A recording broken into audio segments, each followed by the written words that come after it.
State University, Dr. Christine Ballengee-Morris.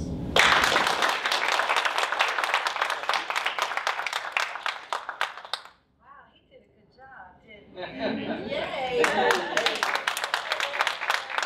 Thank you, Dick, for inviting me, and thank you everyone for showing up. It's really great when you have people looking at you instead of chairs looking at you. So I so appreciate being here. Let me ask, does she need to be using the mic? Yes. Oh, darn. Yes, I know. I thought I talked loud enough. No? Okay, now can you hear me? Uh-oh, it's a close one. Okay. All right. This is interesting. I'm a little bit in a technology. Okay, my glasses don't let me see my text. And then with them, oh, maybe if I stand back here, I can actually read it. I'm trying to figure out, technically speaking, because I didn't consider this being down lower. Okay, one of the things I want you to know is that I am a contemporary artist. I'm also a mother of a contemporary artist. He's a printmaker and a glass blower. And so this topic is very close to my heart. Whoa, we're gonna put me in the dark now. And contemporary American Indian art is complex and complicated due to things such as signs, metaphors, colors, shapes, and the combinations.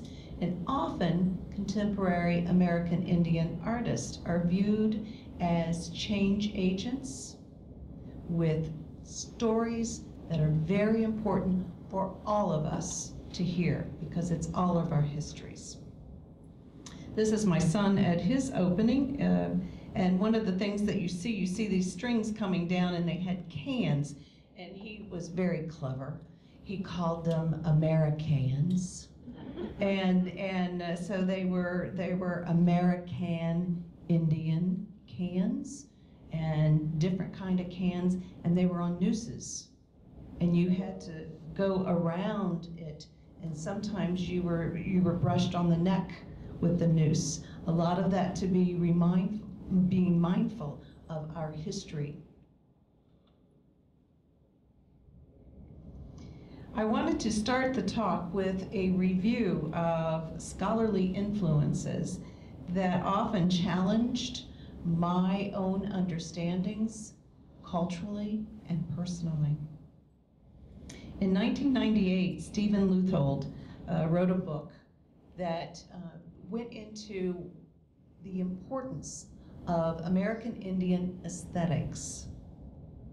And it was really the first time I had ever heard those words together, even though I grew up with understanding from my tribal sense of what aesthetics was, but I didn't hear that word before. So therefore, after reading that book, I started asking myself, what really is indigenous aesthetics? Is there really indigenous aesthetics?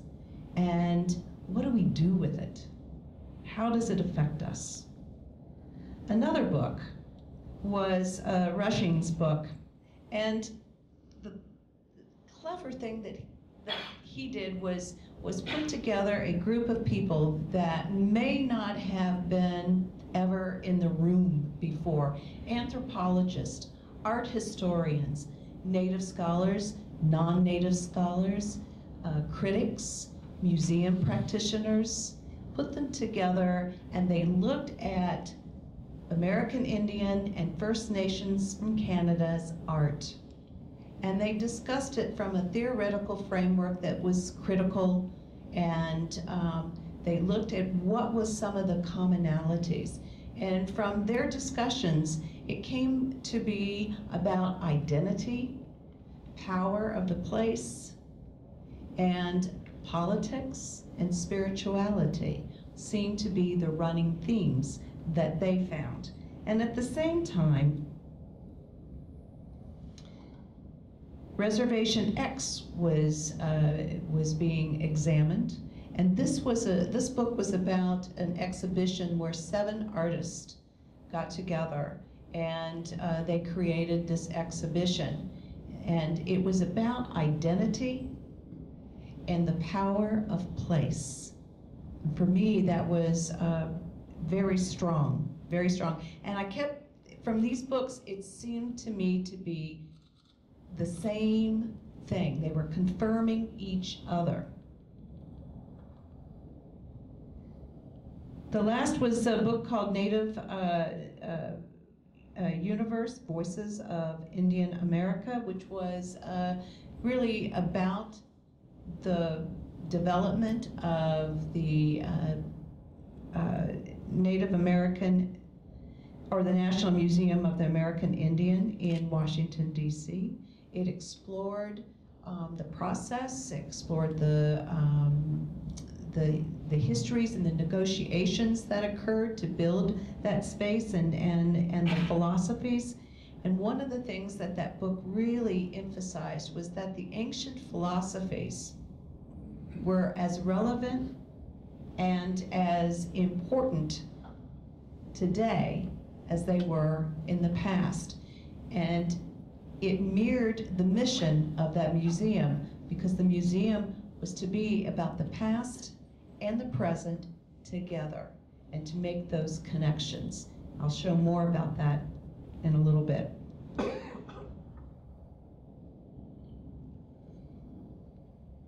So those books really challenged me and became fodder in a way of trying to figure out what it was that I was seeing and what it was that I thought I knew, and come to new knowledge about what I was looking at. And what we know is that early historians of Native American art privileged only artists who were viewed as being untainted by European ways, which was very hard when you think about the fact what was going on in the United States was assimilation.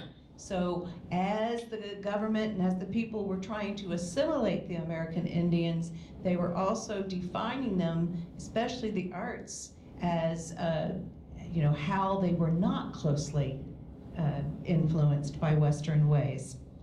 And as some of us might know, when the earthworks were discovered by the white settlers, many believed that it was not the American Indians, could not have been them that had built them. Right? Wrong? And I think about in this particular case, the contrast regarding the opinions that is illustrated here on this page, where the earthworks are described as being symbolic, meaningful, serve different roles. And then Chief Wallace talks about the fact that she's chief of the Eastern Shawnee, Oklahoma, removed from Ohio. She states that when she viewed the earthworks, she was struck with awe. With awe. That word is so nice. But at the same time, wondered, why was it that in Ohio, the words savage was consistently seen, and that Ohio has the use of native images for sports mascots more than any state in the United States. So why was that? Here's this beautiful history, and yet it's up against this other. That was her question. So for this talk, I begin really in the 1880s, which marked the end of American Indian era. And it was the end, which is what the colonizers calls it. The American Indians fight to maintain their land, their freedom, came to an end, they state. The control of their everyday living decisions was taken over by the American government, almost in a parental way. This plate, by the way, is I'm not going to make the mistake. Last time I did something similar to this presentation, I said China, and someone in the crowd said, "That's not China. That's made in Japan." And I said, "Okay, but it's kind of like it." "No, it isn't." Okay, so there's ceramic-like plates and vases and bowls and so on. At this time, this company, Nora Naranjo-Morse, was very influenced with what was going on and decided that they would make this series of plates and vases and bowls about American Indians for the white settlers. And it's very interesting, their representation of American Indians, somewhat going into a historic space, but romanticized. This particular series, by the way, is very popular today as far as a collection item. I'm going to show you a vase. They're beautiful. I actually spoke at their conference when they had a conference here in Columbus. It was very interesting. I learned a lot. It was also a time of believing that the Euro settlers were superior and the native people were savages and not human. This was written in children's books. Children were learning this in their education. It was the thought.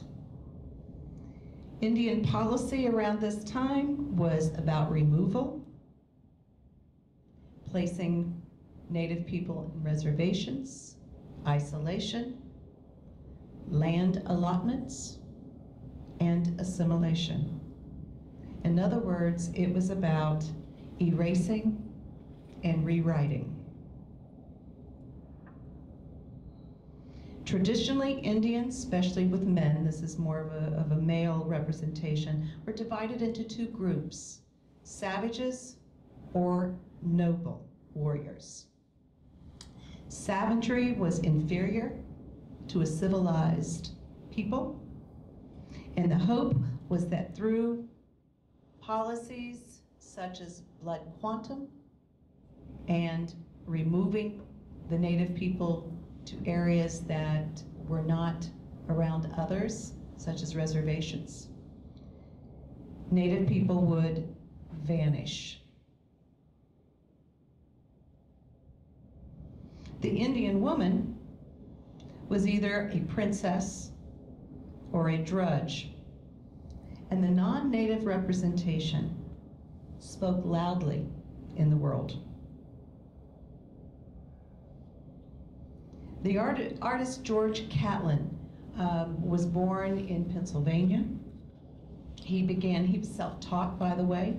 He began painting portraits, and he decided that he wanted to document the ending of American Indians. He saw that they were going to die out. He painted over 500 paintings of American Indians and wrote several books about the vanishing of American Indians. Smithsonian actually bought as many paintings as they could, and so they are one of the major collectors of Catlin's work. But he set the tone. He set the tone. So there were writers, artists, singers, and poets, historians that stepped up and to document what they saw as the end of American Indian era. The word savaged helped the Europeans, settlers, with their participation in the colonization process, viewing it as the right thing to do, and yet noble because of the desire to romanticize. The other influence at this time was the Wild West shows.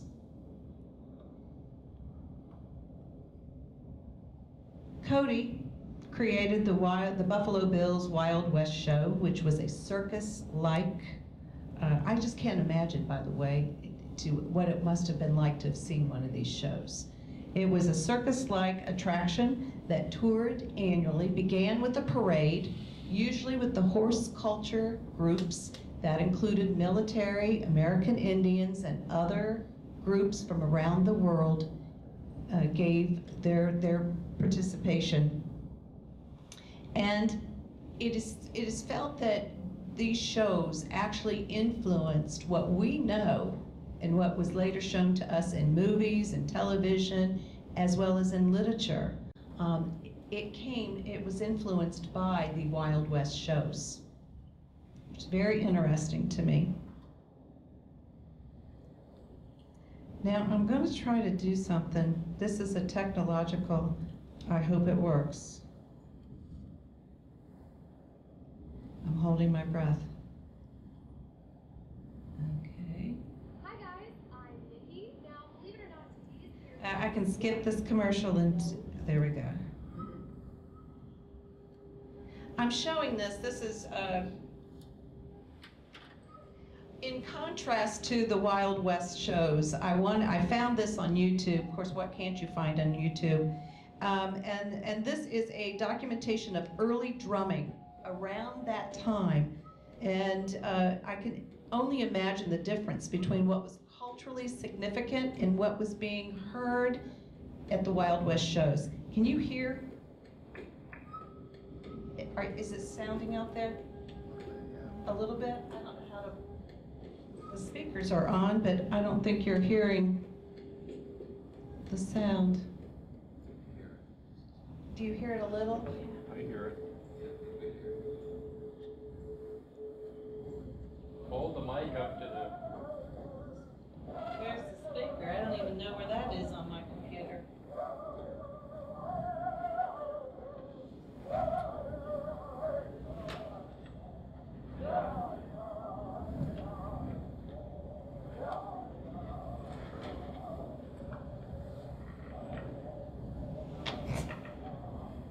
I just got a new laptop.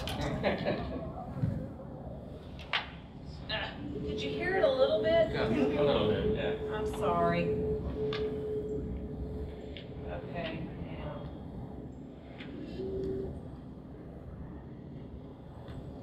Thank you. Sorry.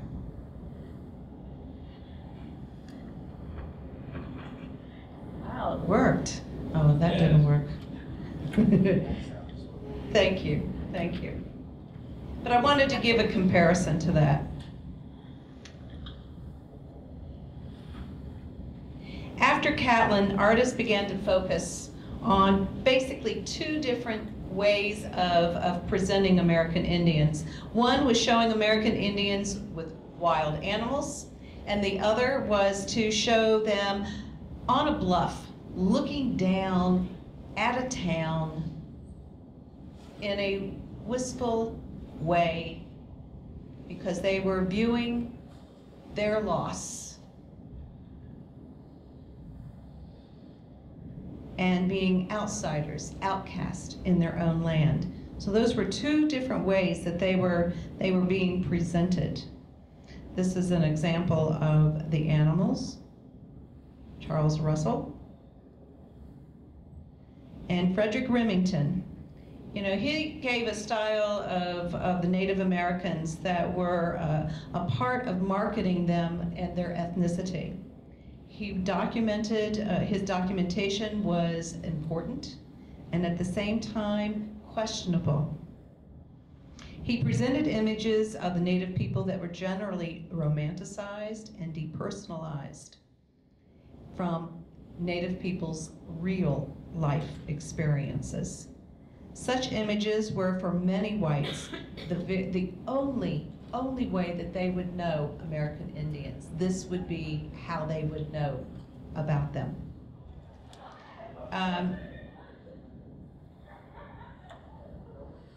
He also follows that whole line of you know, the Native person looking very wistful and looking at what he's lost and feeling that loss. Moving just a little bit forward, again still in the assimilation process, were the boarding schools. Now the boarding schools introduced young American Indians to Western ways of being and making for the purpose of teaching skills for work. This particular school was Carlisle, in Carlisle, Pennsylvania. This is at Carlisle, and this is a class photograph. My great aunt is somewhere in there. Originally, it was Carlisle was an Army fort, and still is an Army fort, by the way. You can go there and visit. Well, maybe you can't. I can, but I don't know how they take people from not inside the military or outside the military. But that's where the school was. And the main reason is that Captain Richard Henry Pratt was the person that developed the idea of boarding schools. And it became a model. At Carlisle, there were 10,000 children that went through that school. 192 died, and there is a cemetery there. The goal of the school and the goal of the boarding schools could be summed up in the school's slogan. And this is very interesting. So listen to the words, quote, "To civilize the Indian, get them into civilization. To keep them civilized, let him stay," unquote. Now, skills were one thing that was taught, but so were the arts. Music and art classes were taught there at Carlisle. And this is a photograph of 2 American Indians dressed up as pilgrims for a play. And when I was young, I was told that my people were split. Some were in the Eastern Band, which is located in North Carolina, and that we had family in Oklahoma, but I didn't know that family. My grandmother's sister was at Carlisle School, and the only thing that I know about her, I don't know what she looks like. The only thing that I know is through this photograph, and this is a poor copy, and I apologize for that. But this is a work permit, and it's her signature. And she's agreeing that she won't have any Indian friends, and that she will go to church on Sunday, and she'll work for the family. You know, this was you had to sign this to be able to go and get your job. So this is all I know of her. There were a few artists that came out of the boarding schools, and according to Standing Bear, in his book, My People the Sioux, he stated that the first students that were given paper and pencils, he said they pulled the blanket over their heads and began to draw pictographs, images depicting everyday life, traditional ceremonies, hunting, fishing, the things that they could remember. They quickly drew these out. These drawings I've got 3 drawings that I'm going to show you were made by Harry Shirley.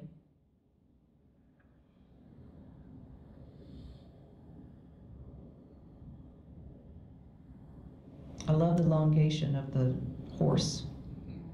It's really nice.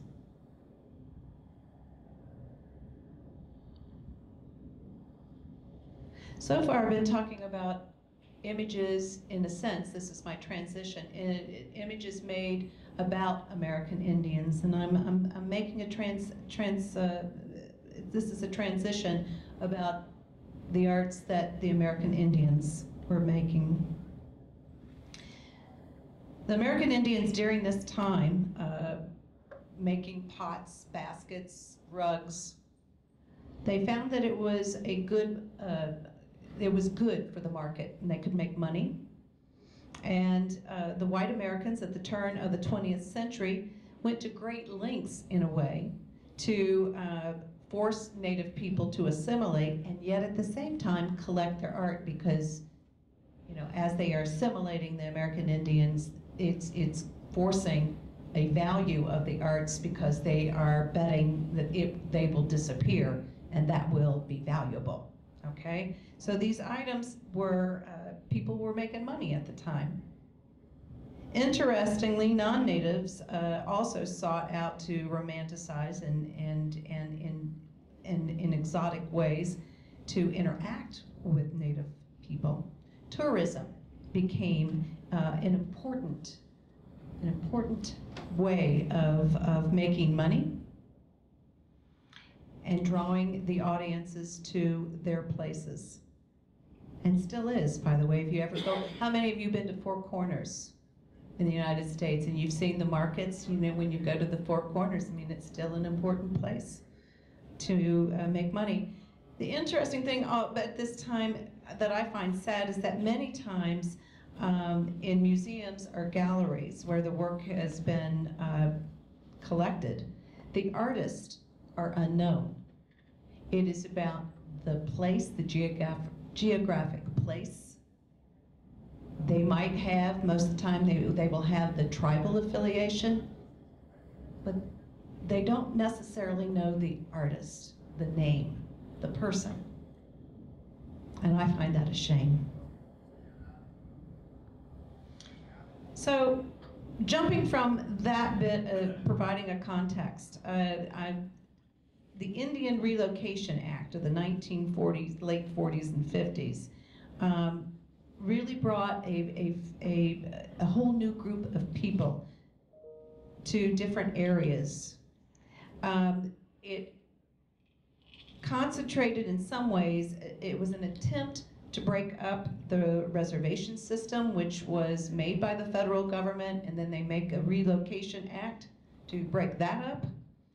And what they did was that they advertised and said, you know, why don't you come up to Cleveland, or why don't you come to Cincinnati, which were two places, and we will teach you jobs, and you can live here and make better money. You can become a part of the middle class. And there were a lot of advertisements that went out there and showed Native people wearing, you know, of course, wearing middle-class clothes, sitting in a living room with TV stands and watching TV, and that somehow seemed attractive. So come to Cleveland. And at the same time, they were training them for jobs just like the boarding schools, housekeepers, you know, low-paying jobs, which was then, in a way, creating a poor group in the city. So, you know, not being very helpful. So there were many Native people, generations removed from their homelands. And one of the things that helped maintain their identities were the arts.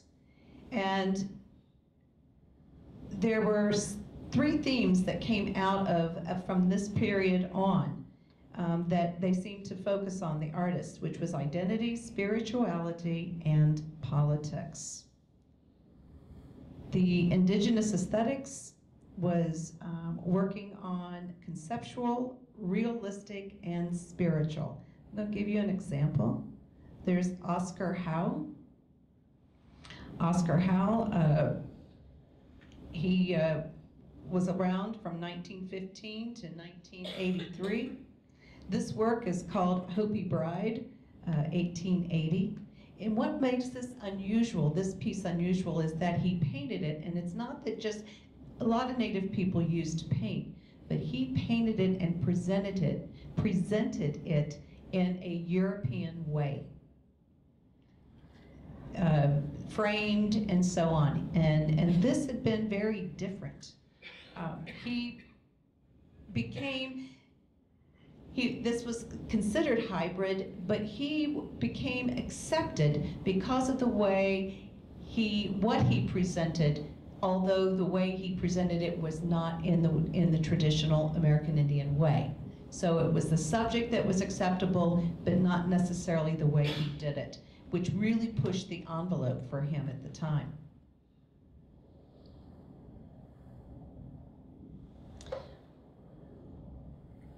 Okay, I'm going to show you Fritz Shoulder.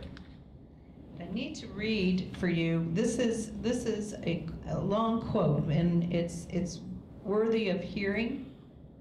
And I actually brought a piece of paper with it on, if I get to go out. Oh, there you go. Uh-oh, did I do something wrong? There we go.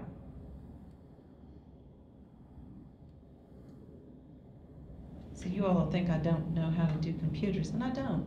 I want you to see some of his work. So I'm going to read to you as I'm going through a few pieces. Can you see that really well? Or not? Yeah? Okay, how's that? Okay, this is, where is his stuff that I read?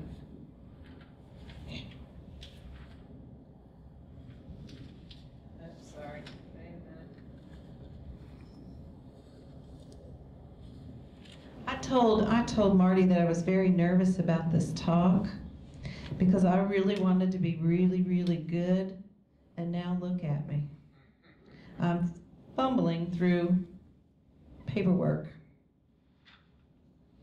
But I wanted you to see this, and I can't see my computer at the same time that I'm seeing this. Okay, here we go. This, I'm reading a critique by Paul Chatsmith, who is a curator for the National Museum of American Indian, and also the brother of Marty Chatsmith. And I like the fact that what he wrote, he called this Monster Love, and this was written about Shoulder's exhibition, which Paul Chatsmith actually curated. And he says, Smith's goal, he says, quote, deepen scholarship about Shoulder and his students and colleagues in the new Indian art movement. He says, it gave me an opportunity to define it and explain how it helped to make stylistic and genre changes. From Chatsmith's perspective, the painting was, quote, the visual equivalent of storming in the Bureau of Indian Affairs in Washington, D.C., or occupying Wounded Knee on Pine Ridge Reservation in South Dakota, only darker and scarier. Shoulder felt that he, quote, helped demolish the painting style that was promoted by Dorothy Don's studio in Santa Fe Indian School, unquote, which had very little relationship to native ways of making and seeing. This painting became the source of a protest at the Institute of American Indian Arts, which is where Fritz Shoulder was a professor. So in Who's Afraid of Fritz Shoulder, Chatsmith identifies him as the leader of the new Indian art movement. So things begin to really change, is what the point of this was. And I'm going to just kind of go through, if I can, some of the artwork. I mean, it's pretty interesting how he depicts, what he depicts, the colors he uses, the details that he gives.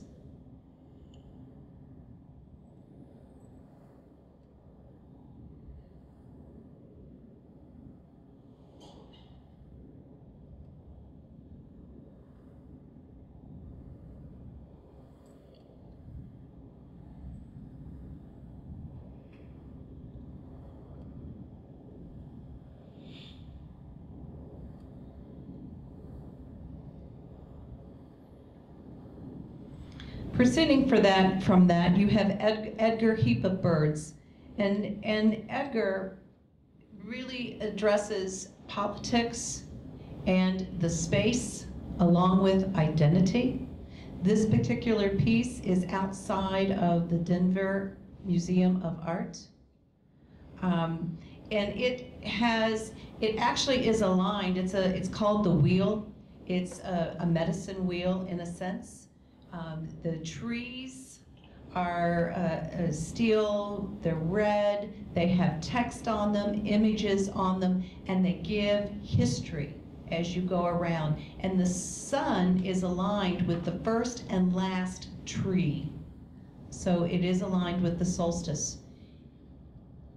For the art opening, his many tribal members came to Denver, and they had music, ceremony. They were there for the sunrise until the sunset to bless this piece. And it's quite remarkable. I really recommend that you go. But what's interesting about his work is that he likes to do public art. And he addresses the past into the present.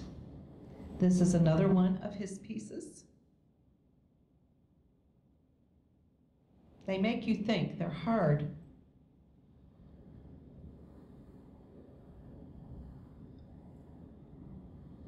This is my favorite.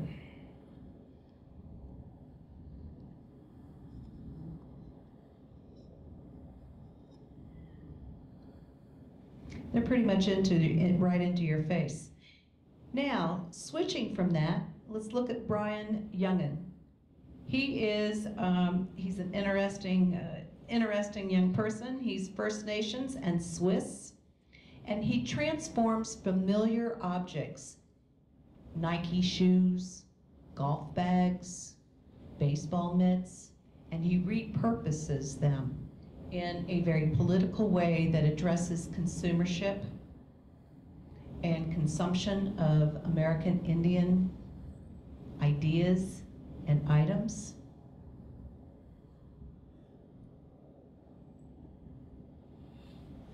This is made from golf bags. They're totem poles.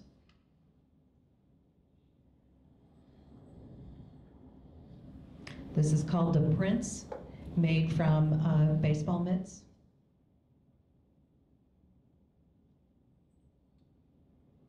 Shoes or a mask. This is called shapeshifter. Those are lawn chairs, and it's big.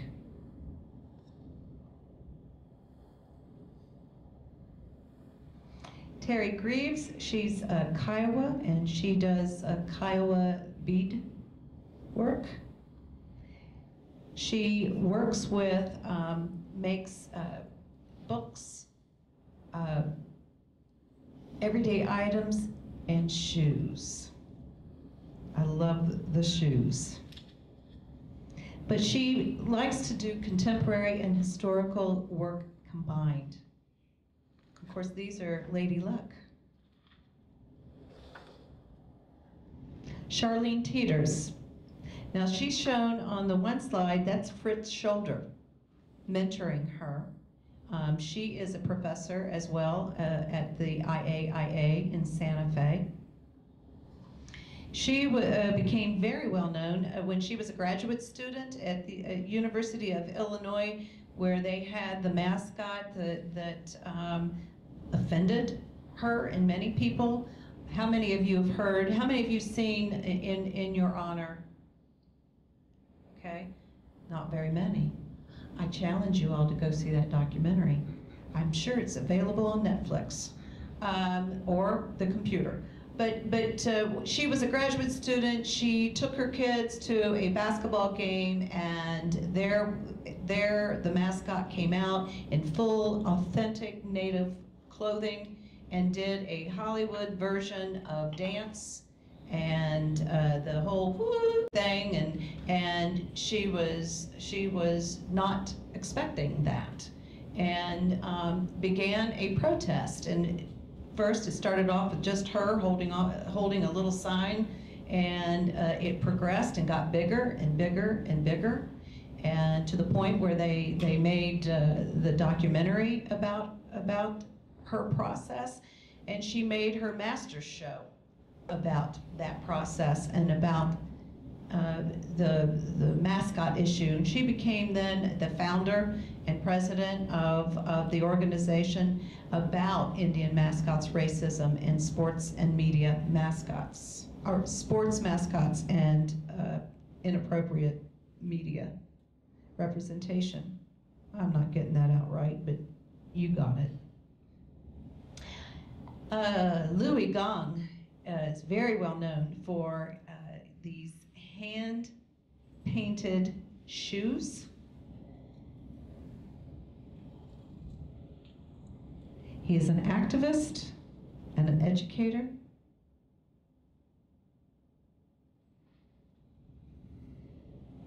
James Luna, this is another one that I'm going to go out on the site. James Luna is viewed as being someone that is quite dangerous in some ways because he doesn't forget the past.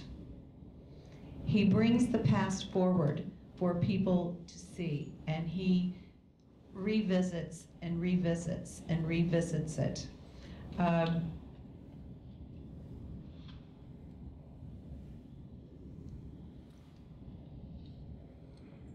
Okay. Paul Chatsmith said that if things were sacred in one space, James Luna was a heretic in another, because he just did not give up. This is one of the sites. You will see some of his, why can't I move that?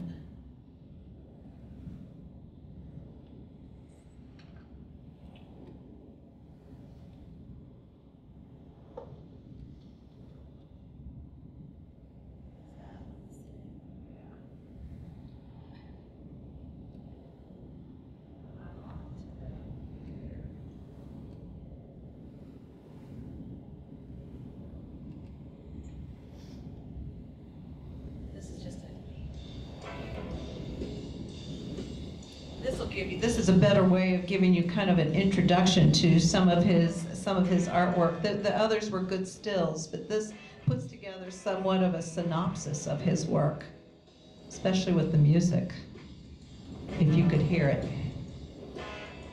He works a lot with identity. He actually placed himself in a plexiglass-like casket. No top on top, no top, and he laid in it and had those white paper identifiers that people use for butterflies or bugs to identify this is this, and this is the rib bone, and this is, and he laid in a museum where people were passing, and he was alive, but they didn't know that at first. And it was a quite interesting approach, but talking about how people viewed American Indians.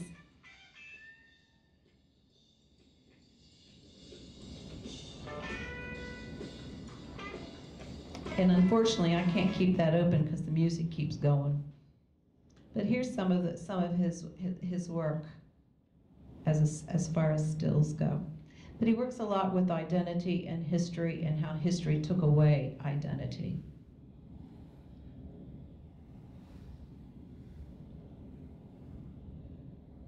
As well as being a border crosser in the sense that he is mixed.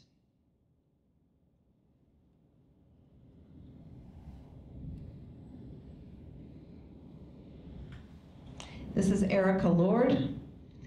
She was her father was from Alaska, her mother was from Michigan, and she has Native and Swedish, Finnish in her.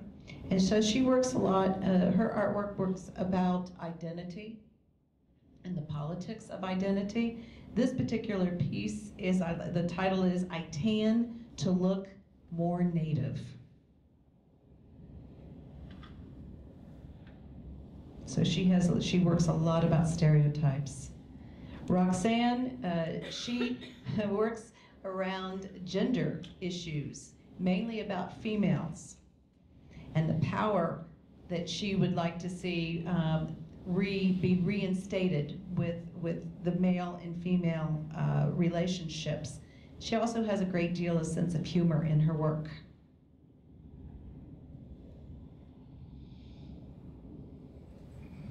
Will Wilson is very serious about the environment.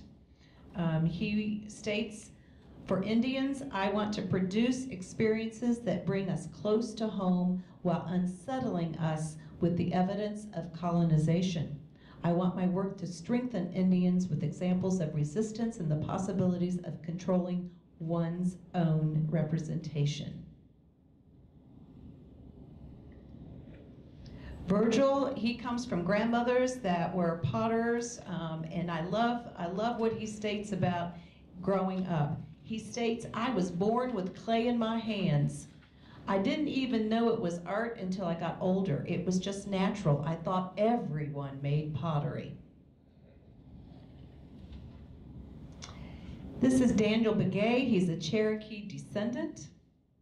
He states, "I started connecting to my native side by using the Mississippian designs. For the first time I saw those designs, I heard that they spoke to me. A lot of tribes have Mississippian there culture, ancestry, and have pieces of that knowledge and understanding, but no one has it completely." So part of what his work and his research is looking at designs and gaining some history and understanding and trying to rework them through his work and trying to figure out connections. Teresa Asbury, she works in multiple media, and this is her work with corn husk.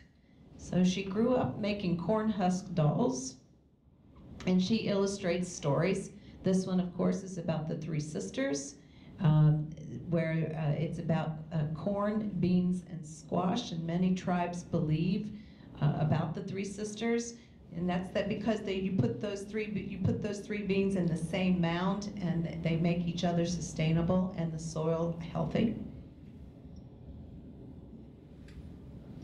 This is America Meredith.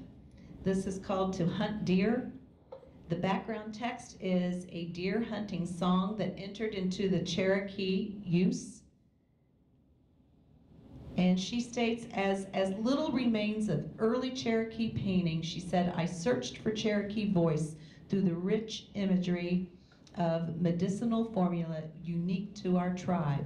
Contrary to New Age expectations, these are highly practical in dealing with such matters as finding lost livestock or winning a court case." She founded a magazine called First American Art Magazine, and she came here to Ohio to the Newark Earthworks, and we did a 7-day tour, Marty Chatsmith and myself, with America and the Next Artist. She actually, there's a good story in the present issue of this magazine about the Newark Earthworks. The other artist was Linda, and she did, they did a sabbatical and went down south to look at mounds, and after that they did an exhibition about it was called Mound Builders, Exploring the Ancient Southeastern Woodlands. This is one of her pieces. Linda is Choctaw and Hopi. And they have a blog site that about the pictures and their. I really, if you're interested in their artwork, go out and look at that blog and see what they said during their exploration. Nora's work, she is the first female artist, I think this is what they said, the first female artist that has a sculpture on the mall in Washington, D.C., which is right outside of the museum there. The students, there's 3 students there. They're OSU students. We were there for a class that I was teaching with Dr. Patricia Sturr at NMAI for a week. And we were invited to participate in the making for one day in helping her make the sculpture. So some of it, she also invited us to give and put some of our any type of trinket or a photograph, whatever we wanted to do, to place it within the clay that we were creating. But she calls this piece the Always Becoming. And Richard West, who is the founding director of NMAI, stated, "The sculpture's metaphor of home and family not only convey a universal theme to all people, but also enhances the visitor's experience that they have entered a native place when they step foot on the museum grounds." This piece is made by Dylan Miner. He says he was born and raised along the U.S.-Canada border and grew up alongside Mexican and Chicano farm workers. He works a lot with the ideas of designs of his tribe, as well as other tribes as well. This particular piece is called Native Kids Ride Bikes. This is Melanie Yazzie. She is Dene. She is a professor of printmaking at the University of Colorado. She is someone, she describes, this is her description of herself. She says, "I am an agent of social change. I like to discuss with others to learn about social, cultural, and political phenomena that shapes the contemporary lives of Native people in the United States." She's right now in New Zealand, working with New Zealand artist. I decided to put one of our own in here. Does anyone know who did this? We could have him stand up. Where is he? I think he's already standing up. Standing up. I find his photographs absolutely striking of the earthworks. He knows them, and they seem to recognize, and they seem to know him as well. This is one of my favorite ones. I decided to put some work of mine in here. But I wanted to say that, you know, the current themes and focus of the contemporary Native art is about looking at the past and keeping the past and bringing it forward, whether it's the media or the ideas or the issues. Seems to be really prominent, still prominent in contemporary American Indian art. And in this particular case for me, in this piece, I called it multiple identities. And it's actually the tree trunk is a sassafras tree. And then I put it up against a regalia that I made during the same time. I've talked a lot about the NMAI. There's 2. One is in New York, and this one is in Washington, D.C. When they did the research and about what it should look like and what should be in it, one of the things that was in the papers was that they wanted it to be aligned. They wanted it to be open. They wanted it to have important gardens. So there was an idea of how you came into that building, what surrounded that building, and once you got inside, what would you see? And how would you see it?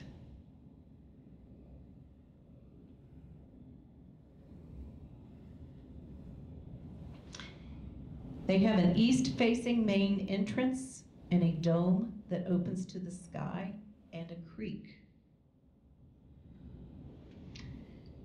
The building was aligned with the cardinal directions, as well as the center point of the Capitol Dome. And in one of the rooms, I can't remember if it was on the second or third floor, it's a classroom or a staff room, and full window, and you are you have full view of the Capitol, and I find that quite incredible, the connection and the placement of that.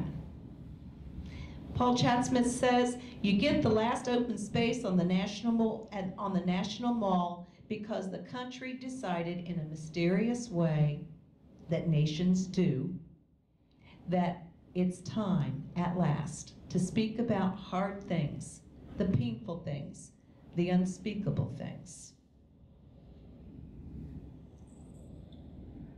If you haven't gone to this museum, I really, really recommend it. On the during the opening year, they had so many opening ceremonies. At one time, there were so many Native people in regalia that came, altars that were built all around the building in different cultural ways.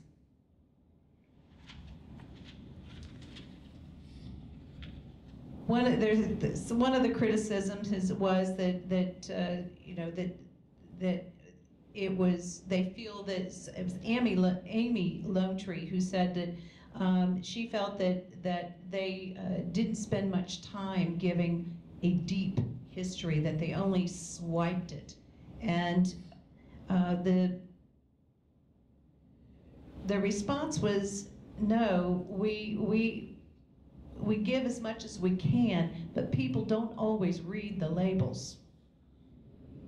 This was also a piece that was criticized, the gold wall. And it's talking about the fact that gold has been, for so many times, used as a way to remove indigenous people from their place. As a matter of fact, it's still being done. The Shoshone are having to deal with that. The United Nations told the United States to back off and quit. And the United States, to this point, has not ever recognized the United Nations verdict. And the one farmer or a rancher that had so much trouble with the federal government about that, about the issue of land, died before knowing that the United Nations had given a positive hearing about it, but they have not resolved it. And it's about the fact that the Shoshone land was, in the government's mind, bought by the government, but the Shoshone people never accepted that and never received the money. And so the government itself accepted the deal. One government agency accepted the deal for the other government agency. And the Shoshone have not ever accepted it. And so they've been using the land as grazing land. And in this case, they had removed, at this point, thousands of cattle and horses and confiscated them and took them away from the two women that were doing that. There's a good documentary about that as well. And I'm told that this particular image in the museum is one of the most popular images to take photographs. This is where everyone wants their photograph to be taken. This is just one of the exhibitions, and I'm going to go through it, sorry, in an unrespectful, fast way. This is one of the text. Going through the museum, you can, there's good feelings, and there's a lot of sad feelings. One of my students couldn't believe that we were spending a week in one museum. And when we were done, they said it wasn't long enough.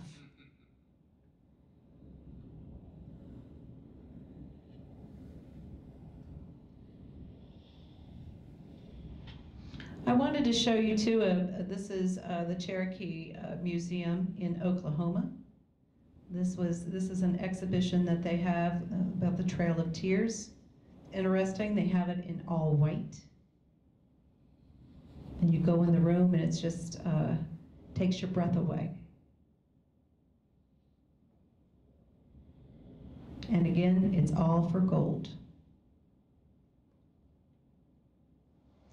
So for me, the power of contemporary Native art are all those things listed. And since John Lau is here, and I was hoping he would be here, the last thing about battles, stereotypes, and assumptions, these two images are for him. That's in Ireland, by the way. I do not know why they think Apaches have the pizza, but oh well. And of course, we've seen some of these before. And this is in Ohio. I think that was at a Lowe's. And then I get to the Newark Earthworks. And I'm going to end with having my statement about the Newark Earthworks. And I apologize, but I really want to get down to my words, so I'm going to be leaning over. But I really wanted to end with the Earthworks because some, as we know, so a lot of you are in here are experts in the mounds. But you know, some mounds are effigies and some are cones and platforms and geometric shapes. And I have lived near earthworks all of my life, and I've often have thought about the effort that it took to make those earthworks, the baskets, and moving enormous amounts of dirt from one area to the next. I also have thought a lot about the Mayans and the Egyptians, the Middle Archaic Indigenous, the Irish, and the Vikings, to name just a few, that documented astronomical observances by using iconography and arts and earthworks to communicate their understanding of the world and the cosmos. A scholar named Stein refers to this as visible language, which is the earliest attempt to graphically represent language and messages for the purpose of communicating in oral cultures, stories, and stories often reside in the objects. The Middle Archaic woodland, as far as we know, did not have written language, but their semiology and their items speak to us today. Maybe not as clearly as some of us would like, but they do speak. And we want to know what. What are they saying? There are at least 26 tribes that claim descent from the earthwork builders. The term is based on everyday living practices, and Middle Archaic people forged and Late Archaic forged and farmed.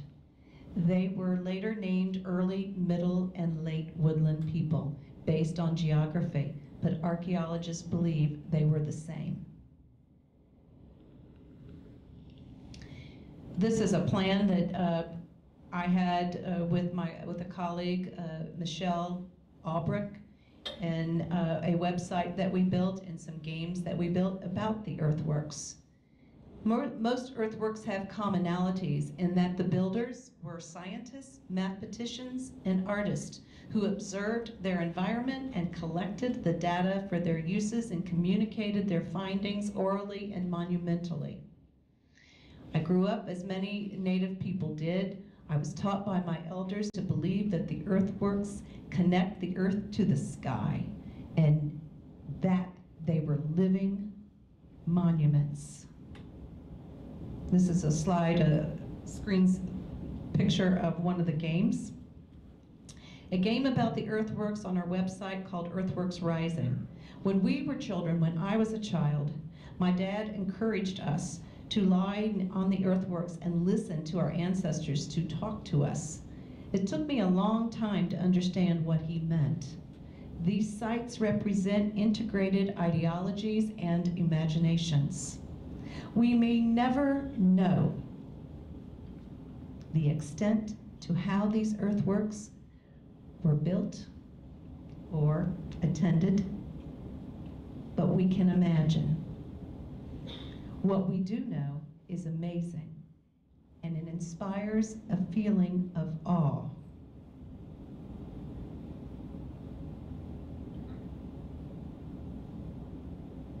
Thank you.